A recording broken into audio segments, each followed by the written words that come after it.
Don మీడియాకు స్వాగతం. ఈ అక్రమ కంకర గుట్టలు ఎవరవి? మైనింగ్ రెవెన్యూ అధికారులకు ఎంత ముట్టింది?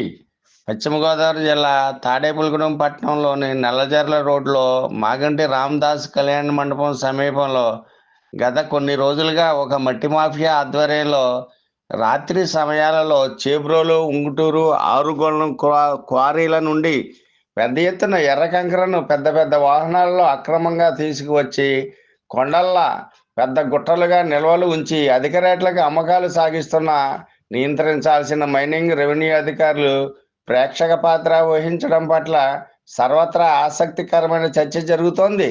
తాడేపల్లిగూడెం, గుంటూరు నియోజకవర్గాలలో మట్టి మాఫియా డాన్గా పేరు తెచ్చుకున్న కుంచెనపల్లి గ్రామానికి చెందిన వ్యక్తి ఆధ్వర్యంలో ప్రస్తుతం ఈ కంకర కొండల నిల్వలతో పాటు ఉంగుటూరు నియోజకవర్గం అధర్మరాజ్యంలో గణపురం మండలం కొమ్మరలో భారీ ఎత్తున మట్టి తవ్వకాలు చేపట్టి సరిపల్లి, పెంటపాడు గ్రామాలలో పలువురికి పెద్ద ఎత్తున అమ్మకాలు సాగిస్తుండగా గణపురం రెవెన్యూ అధికారులు మట్టి తవ్వకాలను నిలుపుదల చేయడంతో అధర్మరాజు జోక్యం చేసుకుని రాత్రి సమయాలలో మట్టి తవ్వకాలు చేసుకోవచ్చంటూ అనుమతి ఇవ్వడంతో సదరు రెవెన్యూ అధికారులు ఆ మట్టి మాఫియా డాన్కు దాసోహం అన్నట్లు తెలుస్తోంది.